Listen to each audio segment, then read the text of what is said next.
Well, good morning, church.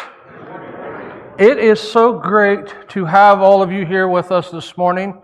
A lot of visitors, and if you are visiting, just want you to know we love having you here. You're an honored guest, and we just love it when you're here. Those of you that are watching online, thank you so much for tuning in. We love that you're with us so we can be a part of your Sunday. And all the men that are fathers, happy Father's Day. Right?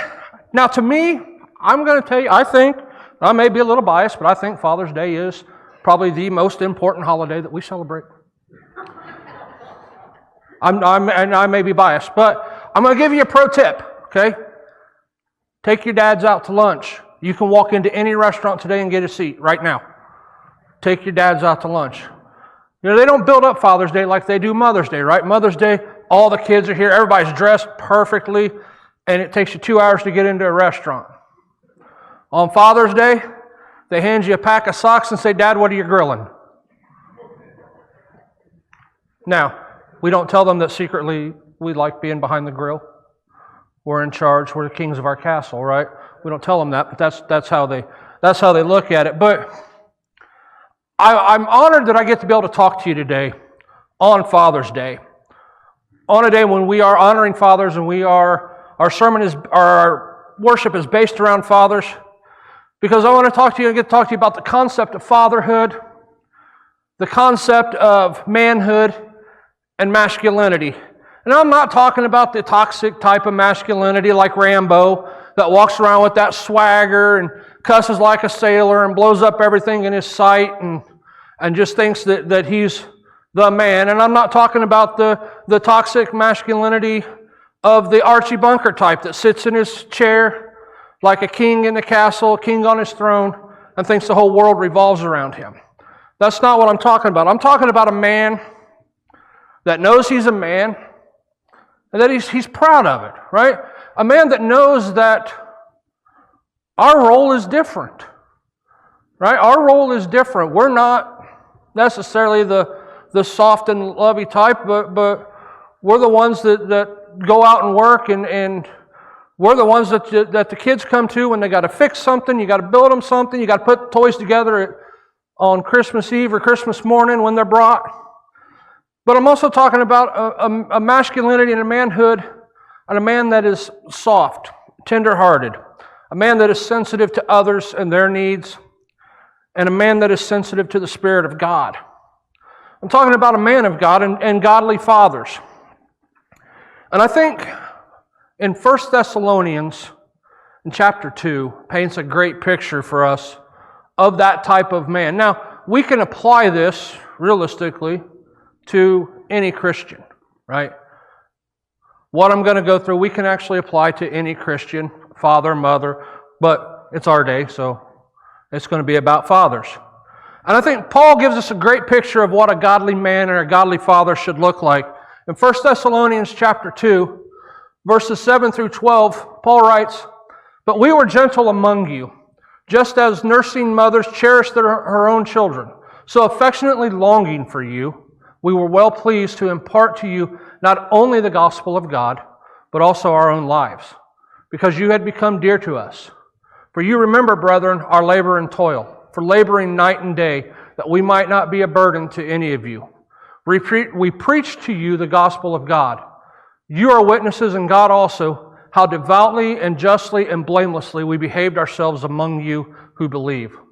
As you know how we exhorted and comforted and charged every one of you as a father does his own children, that you would walk worthy of God who calls you into his own kingdom and glory."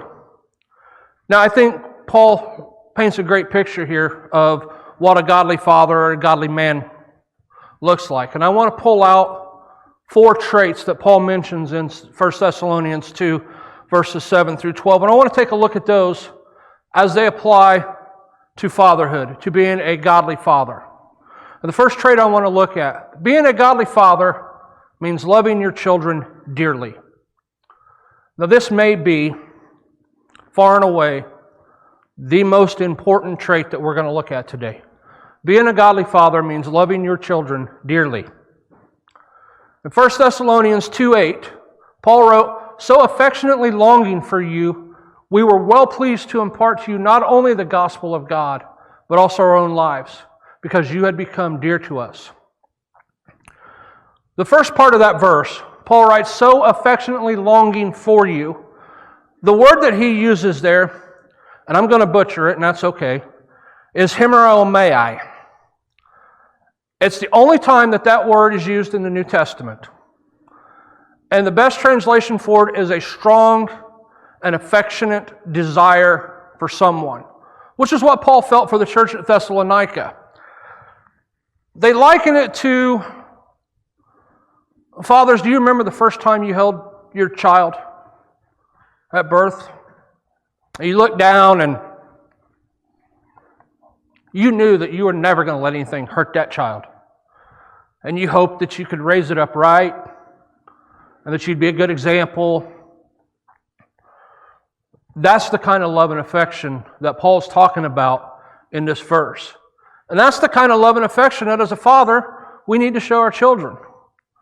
Right? I think the world gives us a view of manhood and manliness that we're not supposed to be affectionate. We're not supposed to have feelings or emotions. I know at least my generation wasn't.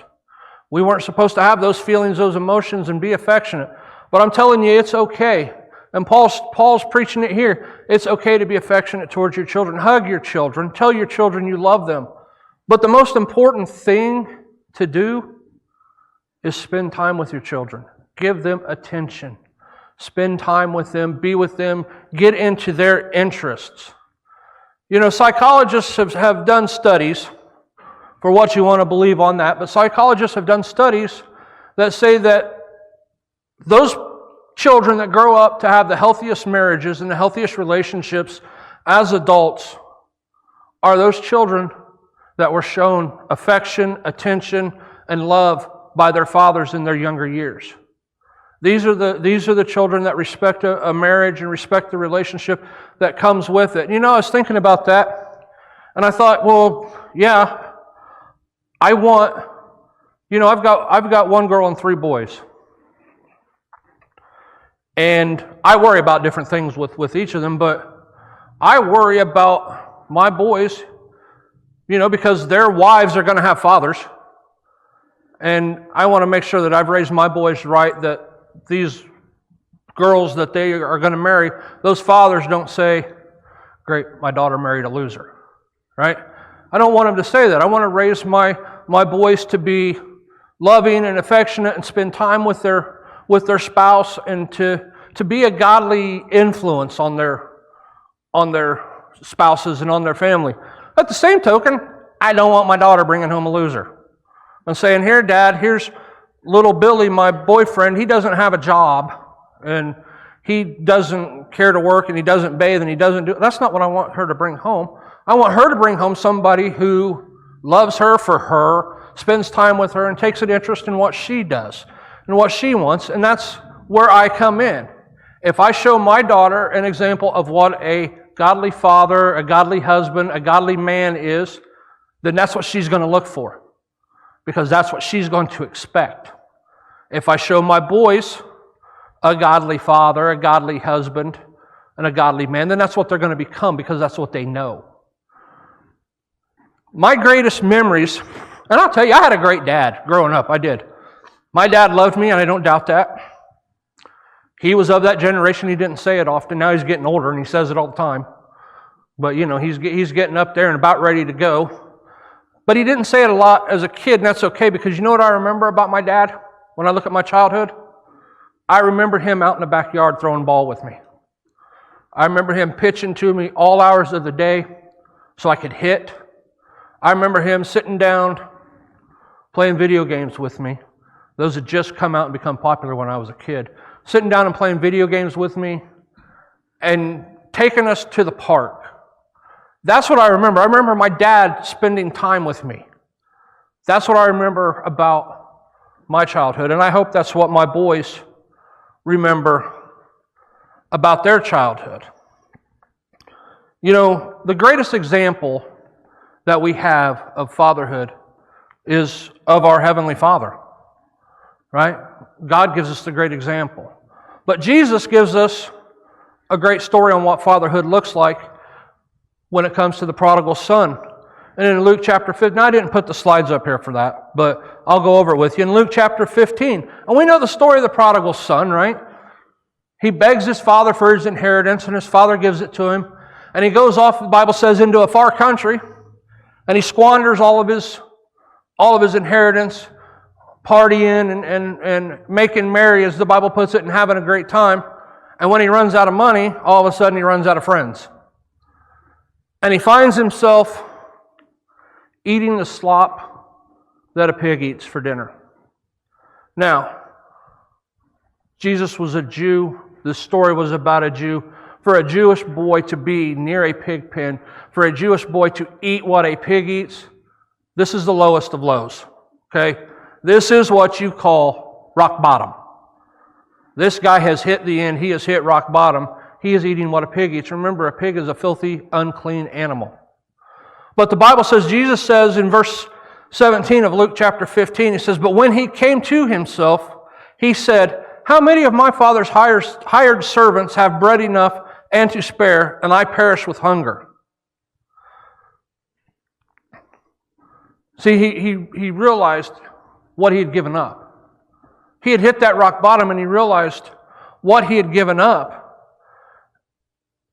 And he says in verse 18, "I will arise and I will go to my father." He knew, right? He knew that he could go back. He knew that he could go back to his father. Now, why do you suppose? We could put a lot of stuff in here, but I'm going to bet you that if we build this story, and we know it's just a story, but if we build it, that the father always told him and showed him love and affection and said, "You can always come home. You can always come back to me." So he knew that, and he felt that he could go back home. And the rest of verse 18, he says, "Father, I have sinned against heaven and before you, and I am no longer worthy to be called your son. Make me like one of your hired servants." In verse 20 says, "So he arose and he came to his father." Right? And he was getting ready to say those words, "Father, I have sinned against heaven and before you, and I am no longer worthy to be called your son." But his father saw him coming off in a distance. And before he could utter those words, his father threw his arms around him, hugged him, put on the best robe, slaughtered the fatted calf. He was joyous. It was a celebration because that child had come home. Because that child had come home. It was a celebration, and he knew that he could go home. And that's what I want my kids to know. That's what we want our kids to know, right? Is you always have your father. No matter what happens, when times get bad, when times get tough, you always have your father. I've always told my kids, no matter what, you call me. You call me. I'm going to help you out. I'll help you out. We'll deal with it later, right? We'll deal with the problem and the consequences later. But the main thing is you can always come to me and tell me, and I can help you. And that's what we find. That's what we need to be as fathers. The second point that I want to make, being a godly father means being a hard worker. And Paul continues in 1 Thessalonians 2:8, and he says, in the last half of that, "We were well pleased to impart to you not only the gospel of God, but also our own lives, because you had become dear to us." See, Paul said, not only did we preach the gospel to you, but we were with you. We worked with you. We gave you everything that we had to make it easier on you, because it was the right thing to do. In Ephesians 5:25, now this is written generally to husbands, but can this not apply to fathers as well? It says, "Husbands, love your wives just as Christ also loved the church and gave himself for her." Now, what if we said, "Fathers, love your family just as Christ also loved the church and gave himself for it"? It's equally true, right?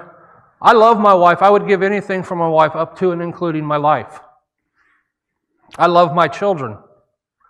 I would give anything for my kids up to and including my life. Because I'm there to protect them. I'm the protector. I'm there to protect my family, there to protect my children. I'm there to protect my life, my wife. And it says Christ gave himself for the church. And Paul, writing to the Ephesians, it says, be this example. Love your wives and give yourselves for your wives. See, that's where the problem comes in society, is people think that because we're the leader or the head of the household or whatever you want to call us, that God has called us to be. They think that we are to be served. They think that we are to sit around and have your wife take care of all your needs, have your kids take care of everything, and you don't have to do anything. Is that what Jesus did? That's not what Jesus did. That's not what Jesus did for this church. Jesus was a leader, but Jesus served.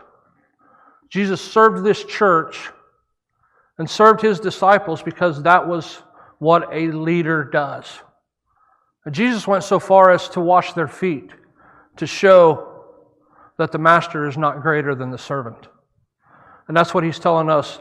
You are not greater than your family. In 1 Thessalonians 2:9 it says, for remember, brethren, our labor and toil, for laboring night and day, that we might not be a burden to any of you. We preach to you the gospel of God.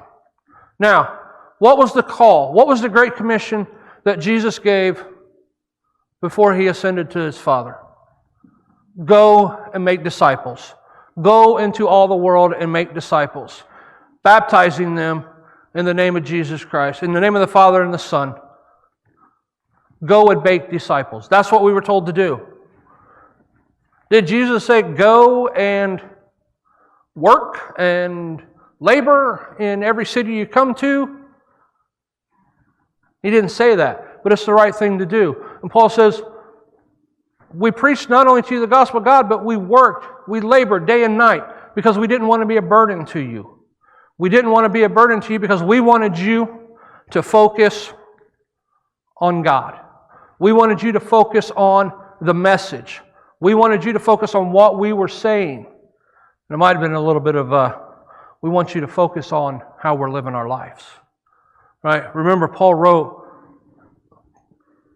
follow me as I follow Christ. Use me as an example as I follow Christ. Right? If we're around somebody who doesn't know the Bible and doesn't know Christ, can they be like Jesus? Or do they need an example of somebody that they know, that they can follow? That's the point. That's what we need to do. Be that example for our family, that they can be like Christ.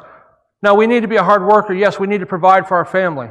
But our kids, they don't need or they don't care. I promise you, they don't care about the material things. And that's not what we're working hard to provide for them for, are the material things. That's not what we're doing. And I found this quote by James Dobson, and I think it's one of the best quotes to sum that up. He said, we're so concerned about giving children what we didn't have when growing up that we neglect to give them what we did have. Maybe we didn't have material things, but we did have appreciation of the value of things and the willingness to work for it. When I look around, when I think about the men that were in my life as a child, my father, my grandfather, uncles, one thing I can tell you is that none of them were lazy. My grandfather, up unto the day he died, worked. Now, he said he retired. He owned his own business, and he said he retired, but I promise you, if anybody called him and said, Bill, can you reupholster a chair for me, or can you make a couch cover for me, he would run down to his shop and get it done. That was just the way Grandpa was. That's the way I was raised, and it wasn't...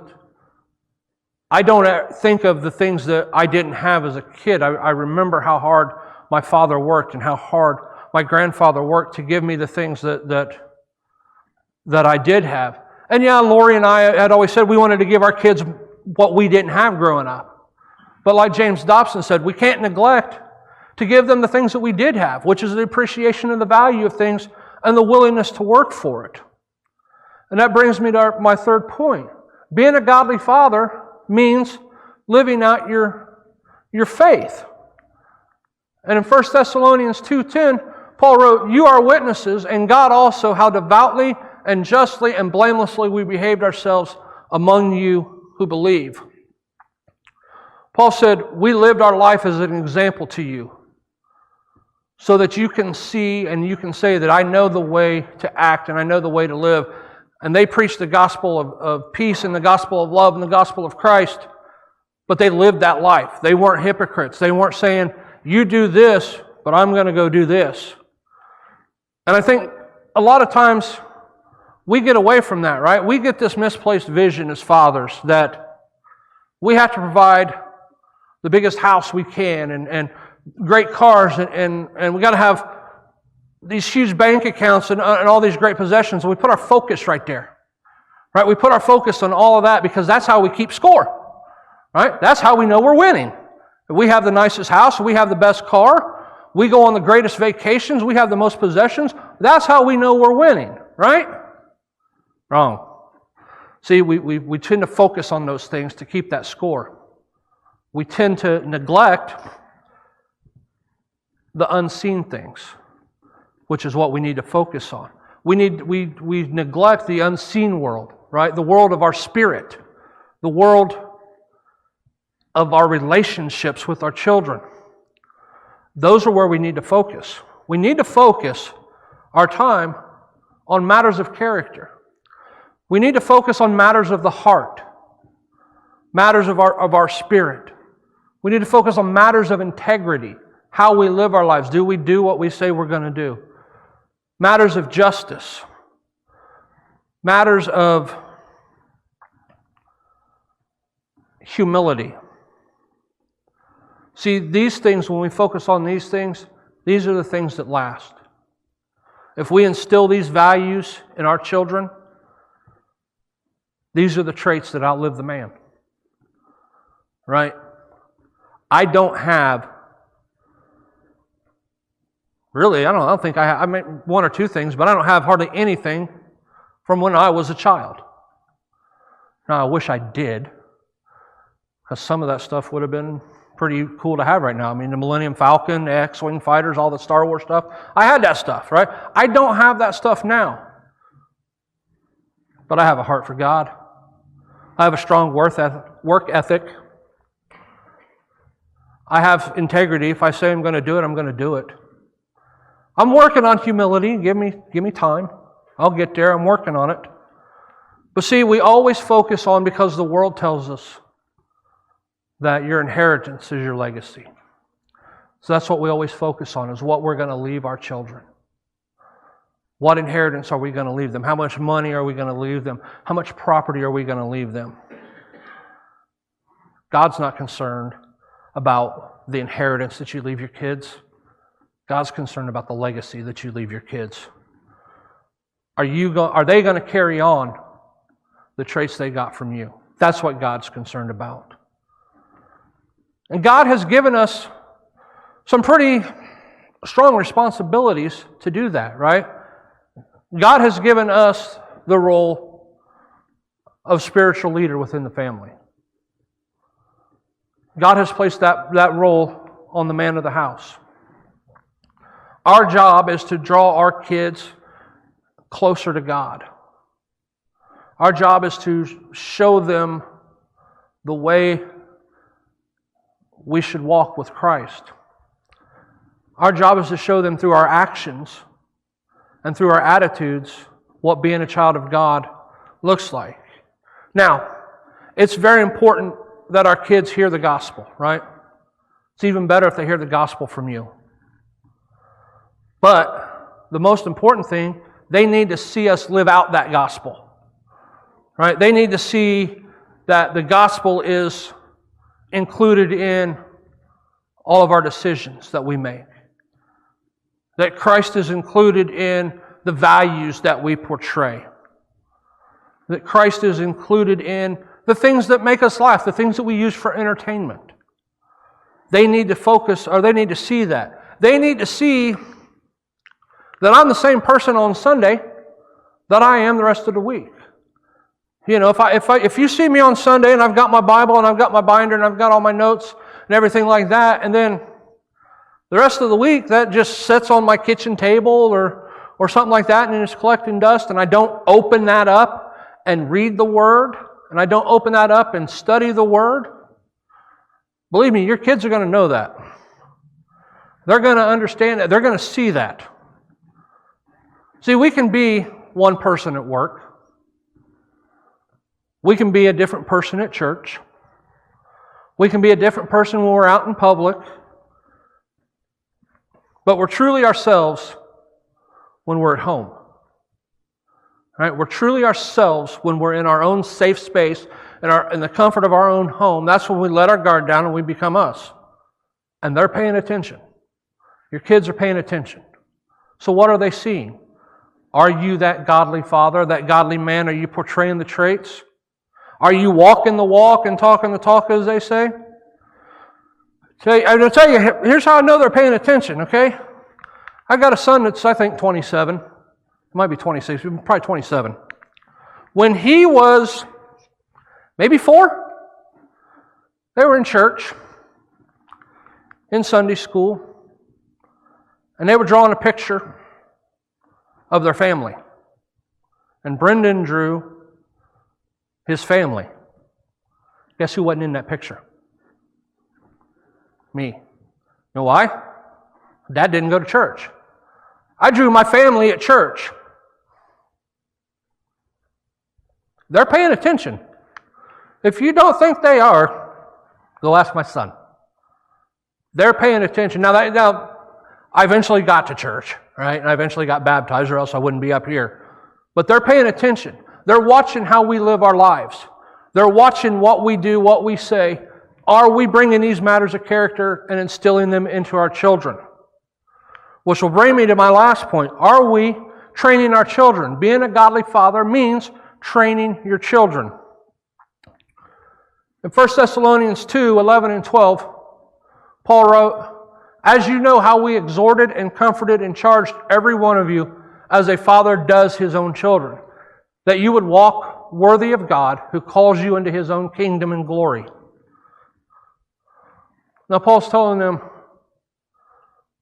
we trained you, we showed you how to walk worthy of a calling of God. We showed you how to be a child of God. We didn't just tell you to do it, we gave you the tools and we showed you how to do it. Ephesians 6:4 said, "And you fathers, do not provoke your children to wrath, but bring them up in the training and admonition of the Lord."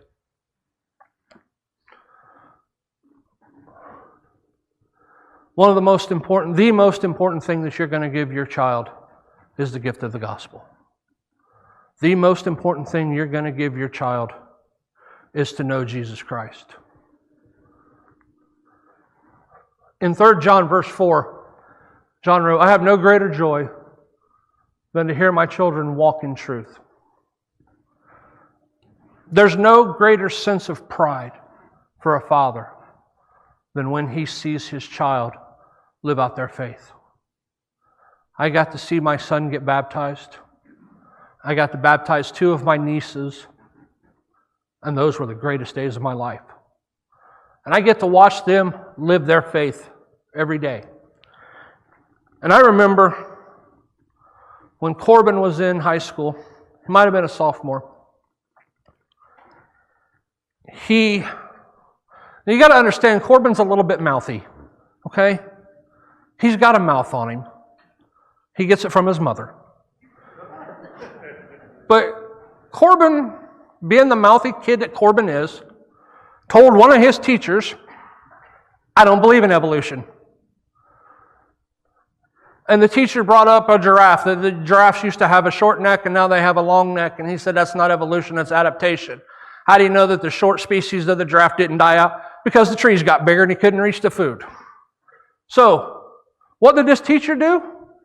She made him defend his position of biblical truth against somebody in class that believed that evolution, that we evolved from monkeys, was true. Now, she put a little spin on it. She told Corbin he's not allowed to use the Bible. Right? Well, let's take away the greatest tool that we have and tell you can't use it. What did I do? I asked Corbin, I said, son, I said, you can do one of two things. I said, because she can't do this to him, right? This is technically against the law, what she's doing. I said, we will go to the principal, and I will take care of this. And he said, Dad, I want to debate. He said, I'm not ashamed of my faith. So I did the only thing I knew to do. I called Micah. I said, Micah, Corbin's got to debate some kid in school over the theory of evolution and can't use the Bible. And I called my good friend Justin. And I said, Justin, Corbin's got to debate some kid in school and he can't use the Bible. Micah gave me pages of fossil records and all this stuff, right? I don't even remember half of it. But I know that Corbin silenced that teacher. I know that Corbin silenced that teacher because he lived out his faith, because he walked in faith, because as Paul wrote to the Romans, I am not ashamed of the gospel of Christ. He was not ashamed. And to me, that was one of the proudest days I could remember of this kid. And I'm a big sports guy, and this kid has 2 school records. And when I look back on his high school career, that's what I remember the most. We are blessed to have a lot of little children in our congregation again. I remember here not so long ago, it was just Ireland. And if somebody could help me chase her during services, I would appreciate that, and I know my wife would too. But it was just her. Now, when we did the Coins for Christ, there's kids coming left and right. Right? And it's our job as fathers to train them up this way so that they can train up the next generation and that we can grow the kingdom and that we can continue to spread the good news and spread the gospel. And as I close, I remember this old Native American tale. Maybe you've heard it. But there's an old Native American tale and tradition that when a young brave reaches the age of 13, he's blindfolded and he's led miles away from his home into the forest. Pitch black. And he's blindfolded, so he doesn't know where he's at. It's nighttime, and he has to prove that he's a man, he has to stay out there all night by himself. So they take the young brave out to the forest. They remove the blindfold, and they leave. He doesn't know where he's at. But he can hear the wolves howling. He can hear the wind blowing. He can hear twigs snapping. But the young brave stays brave. You got to imagine his heart's racing. He's scared. As the sun breaks, he sees a man just a few paces away. It's his father. That's our Father. Right? It's his Father there with a bow and arrow, making sure nothing hurts him. That's the way our Father in heaven is. Right? I promise you, whatever you're going through, he's right there. He's waiting. Just like the prodigal son. When we come home, he's there. He's waiting. He's not angered. He's not upset. He's happy. He's ecstatic. His child has come home. His child is safe. And I say to you, if you're here today and you want to come home, that God, your Father, has open arms. If you have any requests or needs, I'll be up front. The elders will be in the back. The invitation is for everyone. And you may come as together we stand and sing.